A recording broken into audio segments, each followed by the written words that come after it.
Character और भाजपा इसका कोई लेना देना नहीं। भ्रष्टाचार की लड़ाई और भाजपा इसका कोई लेना देना नहीं। व्याभिचार दाय नेम भाजपा, क्योंकि भाजपा का व्याभिचार से कोई लेना देना नहीं। और ये कैरेक्टर पार्टी का इसलिए बना, पार्टी विद द डिफरेंस, चाल चरित्र चेहरे वाली ये पार्टी इतनी नीचे गिर गई है कि अब संघ को भी चिंता हो रही है कि ये पार्टी अब जाएगी कहाँ। सर, मैं आपको दावे के साथ कहता हूँ कि संघ भी डर रहा है कि 2024 में 370 पार आ गया तो ये हम पे भी रिसीवर बिठा देगा और बोलेगा तुम सही संघ नहीं हो, अब मैं संघ चलाऊंगा। क्योंकि एक विकृत मानसिकता के साथ सोच बढ़ा है। कोई कैबिनेट का मंत्री नहीं कह सकता कि मैं मंत्री हूं, कोई बीजेपी शासित राज्य का मुख्यमंत्री नहीं कह सकता कि मैं मुख्यमंत्री हूं। जैसा वो राय साहब जो चंपत राय है, उन्होंने कह दिया कि मैं तो मोदी जी को विष्णु का रूप में देखता हूं। तब से विष्णु जी, मैंने मोदी जी ने उनकी बात बहुत सही मानी और अपने आप को विष्णु मानने लगे। तो जब भगवान विष्णु जब श्री कृष्ण के अवतार में गीता बता रहे थे तो सब कुछ बताने के बाद भी अर्जुन की हिम्मत ही नहीं हो रही थी। तो फिर वो श्री कृष्ण अपने आप को बताते कि मैं क्या हूँ, मैं पेड़ों में पीपल हूँ, जानवरों में शेर हूँ, मनुष्य में अर्जुन हूँ। वो अपनी व्याख्या करते हैं। वैसे मोदी जी ने व्याख्या करना शुरू कर दी, मैं महाराष्ट्र में एकनाथ हूँ, मैं मध्य प्रदेश में यादव हूँ,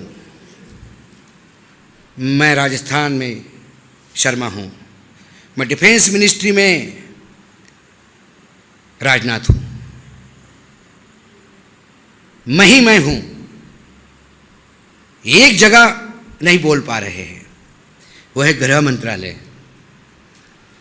वो जब भी गले पे आती है कि गृह मंत्रालय में अमित हूं, तब अमित भाई ऐसे देखते हैं, सारो उठे नहीं हो तुम, हाँ, इधर नहीं आना। तो कुल मिलाकर कम से कम महाराष्ट्र एक ऐसा राज्य है, मैं बार बार कह रहा हूँ, मैं यदि हो सकता है मैं अतिशयोक्ति में बोल रहा हूँ, मुझे कांग्रेस पे विश्वास नहीं है। कांग्रेस पार्टी पे ही मुझे विश्वास ही नहीं है कि वो ये लड़ाई लड़ पाएगी। वो बाय डिफॉल्ट गेनर बनना चाहती है। तुम लड़ाई लड़ो, यदि मोदी जी हार गए तो हमारी विजय है, लेकिन मैं लड़ाई नहीं लड़ूंगा। तो अभी लड़ाई का जो मुख्य है वो है क्षेत्रीय पार्टियां।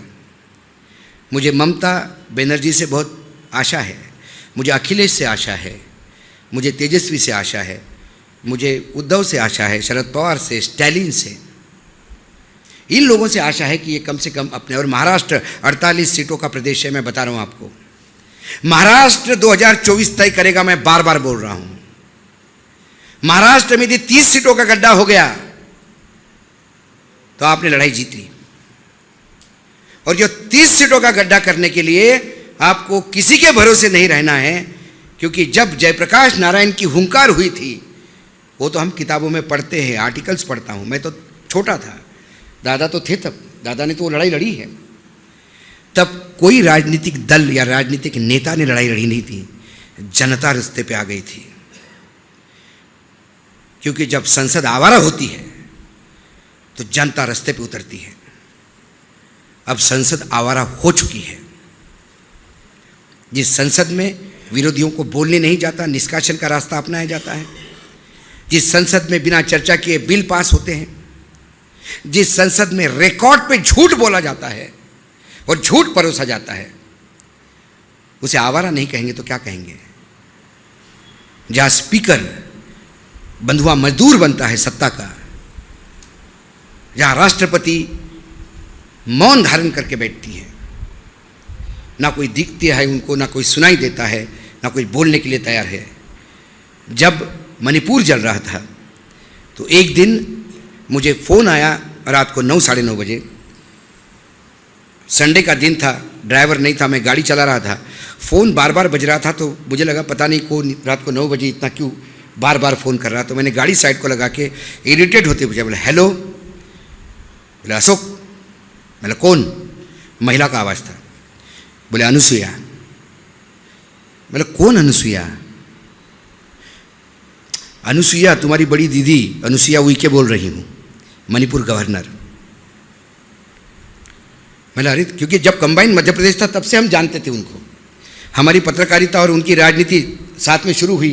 तो ऐसे कई नेता हैं कि स्ट्रगल के दिनों में वो हम साथ में बैठ के एक दुकान पे चाय पीते थे कि मेरा टिकट कट रहा है, हमने बोला यार हमारी भी औकात नहीं दिलवाने की, ऐसी बात होती थी।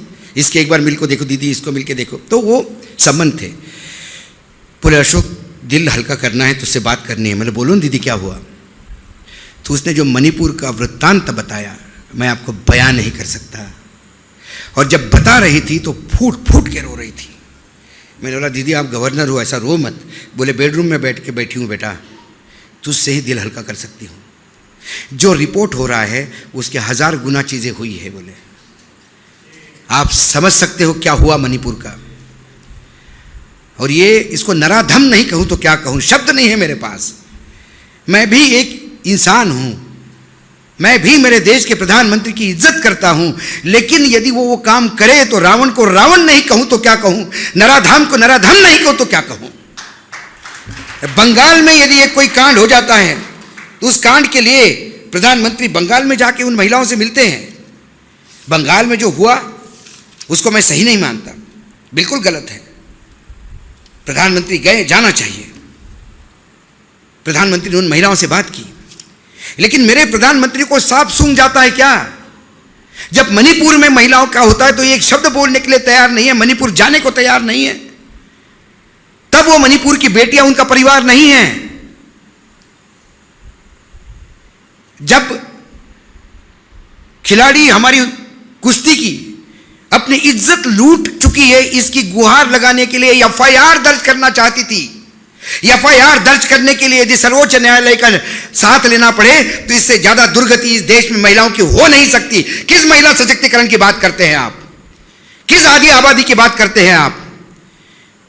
इस हॉल में बैठी हुई कोई महिला, उसको 100 किलो तोला तो सोना भी दे दो, लेकिन उसकी बेटी की इज्जत पे आंच आएगी तो 100 किलो सोना फेंक के अपने बेटी की इज्जत बचाने के लिए रणांगण पे उतर आएगी। ये वो देश है। आप बोलते हो महिला सशक्तिकरण, उन लड़कियों को आपके पुलिस ने जूतों से रोंदा है क्योंकि एक गुंडे के खिलाफ वो एफआईआर दर्ज करना चाहती है और वो गुंडा आपका सांसद है तो 1-2 सीटें आपको जितवाता है उत्तर प्रदेश में। गुजरात लॉ कॉलेज अभी का एक्सपीरियंस, अभी का है, ज़्यादा नहीं। Gujarat national law college campus में लड़कियों के हॉस्टल में मैसिव व्यभिचार हुआ लड़कियों के साथ, और लड़कों के हॉस्टल में घुस के उन्होंने लड़कों के साथ भी व्यभिचार किया। यूनिवर्सिटी ने खबरें दबा दी। रजिस्ट्रार ने कहा कि ऐसा कुछ हुआ ही नहीं हमारी यूनिवर्सिटी में। एक लड़की ने अपनी पीड़ा सोशल मीडिया पे दी। वहाँ के उच्च न्यायालय की जो न्यायाधीश थी उसने सुओ मोटो एक्सेप्ट करते हुए इस केस को ओपन किया और उसने कहा अपने ओपनिंग रिमार्क में कि हम मुंह दिखाने के लायक नहीं रहे हैं। यदि लॉ यूनिवर्सिटी में ऐसी बातें होती है, जो देश के लोगों के कानून के अधिकार की रक्षा करने के लिए जो फौज तैयार हो रही है, यदि वो अपने ही अधिकारों का रक्षण नहीं कर पाती तो इससे ज़्यादा शर्मसार बात नहीं हो सकती। उन्होंने हाई कोर्ट के रिटायर्ड जज हर्षा देवानी को इंक्वायरी करने के लिए भेजा और जो इंक्वायरी रिपोर्ट आ गई तो रोंगटे खड़े करने वाली थी। जो संदेश खली में हुआ वो उसका 1% है, मैं दावे के साथ कहता हूं। राम राज्य 35 साल का गुजरात में सरकार है, राम राज्य की बीजेपी की 10 साल से डबल इंजन की सरकार है। विष्णु का अवतार समझने वाले नरेंद्र मोदी का गृह प्रदेश है, महात्मा गांधी की भूमि है, सरदार वल्लभ भाई पटेल की भूमि है। पटेल का स्टैचू बड़ा करने से पटेल की महानता नहीं होती। अरे पटेल के गुणों का कुछ तो अपने में लिया होता। प्रधानमंत्री गए क्या? उसके बाद 4 बार गुजरात गए। लॉ यूनिवर्सिटी की वो लड़कियों को मिलने नहीं गए। शर्म आती है। वो लड़कियां पाकिस्तान की हैं, चाइना से आई हुई है। 145 करोड़ इस देशवासियों में से वो नहीं हैं। झूठ बोलते हैं जब मैं बोलते हैं कि मेरा देश पूरा मेरा परिवार है। इसका कोई परिवार नहीं है। यह सिर्फ खुद ही अपना परिवार है। इसको उद्योगपति अपने फैंसी ड्रीम्स करने के लिए चाहिए। इसको अपने पत्रकार भाट चाहिए, अपने चरण भाट, जो रोज इसकी भटेती करे, इसके कसीदे गाए। इसे अपने पार्टी में वो तमाम नेता चाहिए जो नीचे मुंडी करके आंख बंद करके बैठे। इसे विपक्ष तो चाहिए ही नहीं। और उसके बाद ये कहता है कि महिलाओं के लिए मेरी माँ बर्तन मांजती थी, तो अरे तुम्हारी माँ बर्तन मांजती थी तो तुम उस गरीबी का बदला बाकी लोगों के बच्चों से क्यों ले रहे हो? हर एक के माँ बाप ने कोई करोड़पति बन के नहीं आया, हर एक के घर में संघर्ष हुआ है। धीरू भाई अंबानी भी पेट्रोल पंप पे पेट्रोल बेचते थे। इसका मतलब कल अनिल अंबानी और मुकेश अंबानी पेट्रोल पंप पे पेट्रोल बेचने वालों को जूता ही मारना शुरू करें सुबह शाम तक। इस साल मेरा बाप बैठता था, मेरे को बड़ा बुरा लग रहा है। इनके पास मुंह नहीं है सवाल खोलने का। और इसके बाद भी देश का विकास, मैं बोलता हूं कहाँ है विकास? पैरामीटर्स मेरे पास आइए। देश का विकास कहाँ है? बोले जीएसटी बढ़ा। जीएसटी से बड़ा फ्रॉड नहीं है। और ये जब आपको अंधभक्त बोलते हैं ना कि जीएसटी इतना बड़ा, फिर भी कहते हो इकोनॉमी ठीक नहीं है।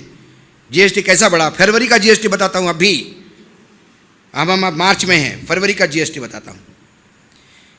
1,63,337 करोड़ रुपए जीएसटी फरवरी। उनमें से central GST 31,785 crore, state GST 39,615 crore और आईजीएसटी 84,094 करोड़। ये आईजीएसटी क्या है? ये इंटर बिलिंग और उससे ज़्यादा इंपोर्ट से मिलने वाले टैक्सेस है।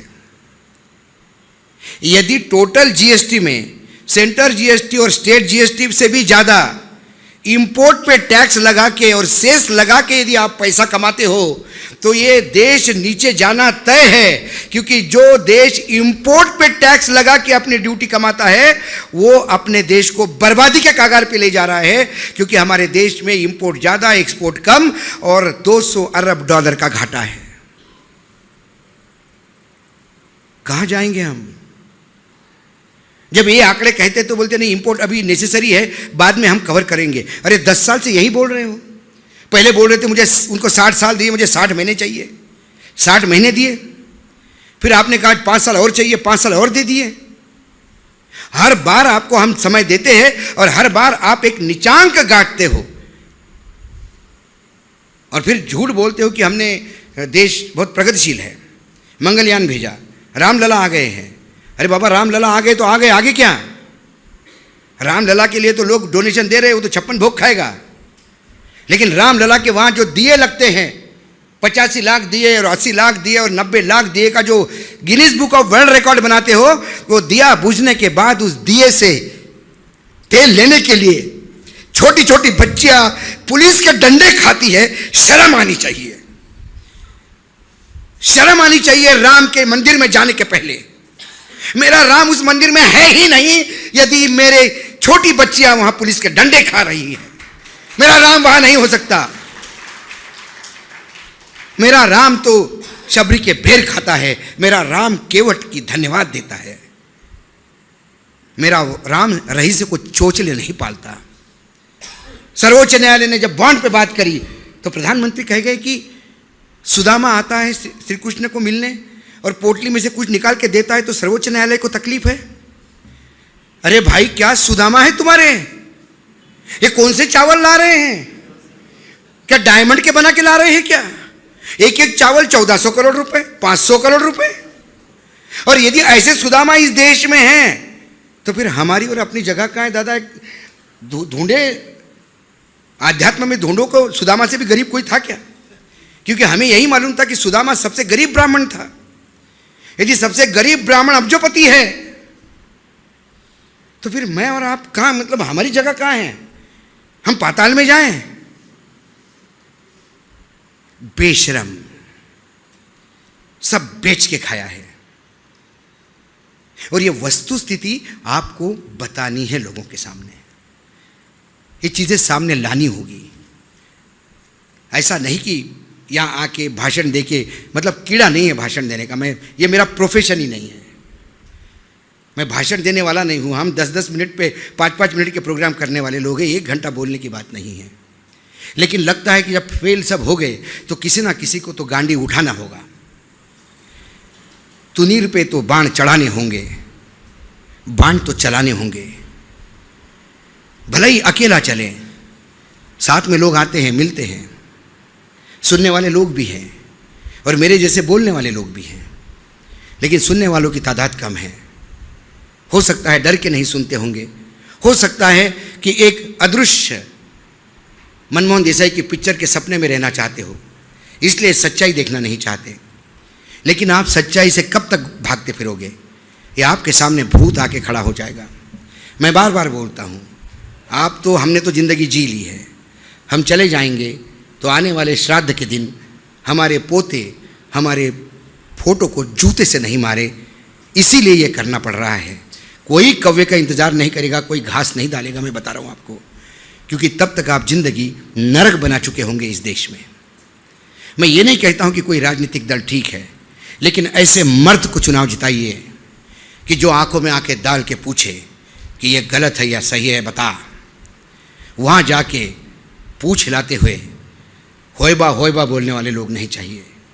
और यदि ऐसे सांसद भेजोगे तो ये आपका अपमान है। नपुंसकों को आगे भेजोगे तो वो आपके रिप्रेजेंटेटिव है, और फिर आप में भी पौरुषत्व कहाँ से आएगा यदि आपके नेता ऐसे हो तो। इसलिए ये यज्ञ है। 2000 के चुनाव, 2024 के चुनाव, ये चुनाव मात्र नहीं, ये देश की एक दिशा देने वाली तय होगी।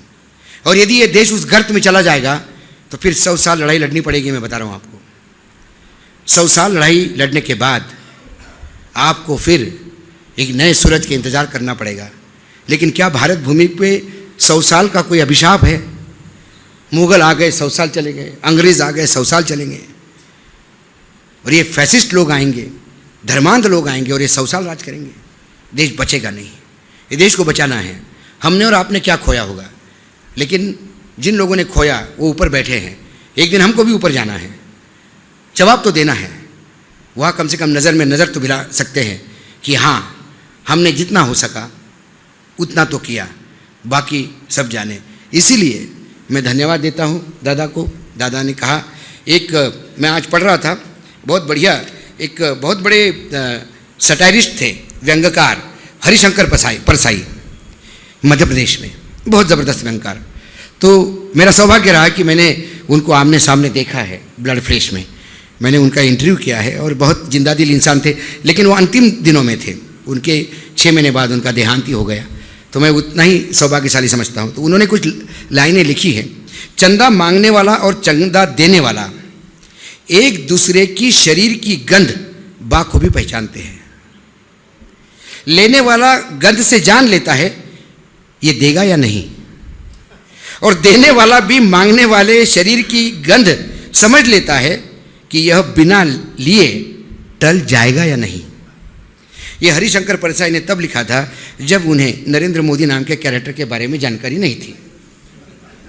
नहीं तो वो नहीं लिखते। वो ये लिखते कि वर्तमान में जिसको चंदा लेना है वो आगे जो भी सज्जन आए उसके शरीर पे केमिकल डाल के गंध पैदा कर लेगा कि मुझे गंध आ रही है, तू चंदा देगा। बोले माए बाप मैं नहीं, गंध आ रही है, ईडी सीबीआई बाहर बैठी है, देख ले, देगा। तो डरो मत, ये बहुत बड़ा शूरवीर नहीं है। जो आपको डराता है उससे बड़ा डरपोक कोई नहीं होता। और इसके कई उदाहरण मैं देता हूँ, और एक मोदी जी का स्वयं का उदाहरण मैं दूंगा। और ये कोई झूठ नहीं है, ये रिकॉर्डेड बात है, ये आपको पुलिस की डायरी में रिकॉर्ड मिलेगा। बात ये हुई है कि मोदी जी नए नए चीफ मिनिस्टर बने थे और गांधीनगर में नया राजधानी बना था, तो सारे बंगले मंत्रियों की एक तरफ और एंड में बड़ा बंगला मुख्यमंत्री का। रात में धड़म करके आवाज़ आई। मुख्यमंत्री जी जो पैर में था, जो शरीर पे था, वो लेके भागे घर के बाहर और जोर जोर से चिल्लाने लगे, गाड़ी खोलो, गाड़ी खोलो, गाड़ी खोलो। गाड़ी बुलेट प्रूफ थी। तुरंत ड्राइवर रात के 1:30-2 बजे नींद में भागा आया, उसके पास जो भी पहना था, बोला गाड़ी निकालो गाड़ी निकालो। सिक्योरिटी अलर्ट हो गई, सबको गया कि सीएम बाहर निकल रहे हैं, कहाँ जा रहे हैं किसको पता नहीं। डीजी तक बात हो गई, सारी पुलिस वाले रास्ते पे आ गए, सीएम कहाँ जा रहे हैं, सीएम कहाँ जा रहे हैं। सीएम अहमदनगर की तरफ अहमदाबाद की तरफ निकले तो रास्ते में सब डीजी वगैरह सब आ गए, घेर लिया। बोले सर क्या हुआ? फिर ये गाड़ी से भी उतरने में बाहर डर रहे थे, तो इन्होंने कांच नीचे की। बोला बम से हमला हुआ है घर पे। सबके पैरों की जमीन खिसक गई, नरेंद्र मोदी के घर पे बम पे हमला। उसके बाद इन्वेस्टिगेशन हुआ, उनको सेफ जगह पे लेके जाया गया, सारे लोग लग गए इन्वेस्टिगेशन में। हुआ यूँ था कि पीछे से एक बाईपास जा रहा था, उस बाईपास पे एक ट्रक का टायर फट गया था। समझा बुझा के उनको वापस लाया गया, लेकिन पुलिस डायरी में वो दर्ज हुआ मामला कि सूचना मुख्यमंत्री के घर पे बम से हमला, और फिर बाद ही दर्ज हुआ वो टायर फटा पाया गया। ये रिकॉर्डेड है। तो आप डरो मत, अब की बार 300 पार, अब की बार 700 पार, ये वार क्राई है। चेहरे पे वो ताकत नहीं है। अब की बार 130 पार के लाले पड़े हैं, 270 के आंकड़े पे पहुंचने में मुश्किल हो रही है। तो आप इस बात से निश्चिंत रहिए। आप टेलीविज़न के सर्वे पे, लोगों के भाषणों पे, इन पे मत जाइए। मैं हमेशा कहता हूँ कि हर हर महादेव का नारा तो हर युद्ध में लगता था छत्रपति शिवाजी महाराज से। वो नारा तो पानीपत में भी लगा ना, पानीपत हुआ ना। तो ये नारा जोश देने के लिए होता है। तो ये 370 पार और 300 पार जो है वो बीजेपी के कार्यकर्ताओं के लिए है, मतदाताओं के लिए नहीं है। मतदाताओं के लिए ये आर पार की लड़ाई है, और मतदाताओं को इस बार प्रजातंत्र को पार करना है। मतदाताओं को ये देखना है कि इस बार ये रावण सीता को लेके लंका ना पहुंचे। ये कलयुग के जटायु है, हम सीता को उतार के वापस लाएंगे, इस विश्वास के साथ। और आपसे गुजारिश है कि ये विचार आप पहुंचाइए, लोगों तक बोलिए। मुझे लोग टाइगर कहते हो, दीपक शर्मा उसको चश्मा लगाया दादा। एक हाथी को कोई टाइगर कहता है क्या? मैं तो हमेशा कहता हूँ। तो मैं टाइगर नहीं हूँ, आप सब टाइगर हैं। आप सुनने आए हैं, ये भी बहुत बड़ी अचीवमेंट है।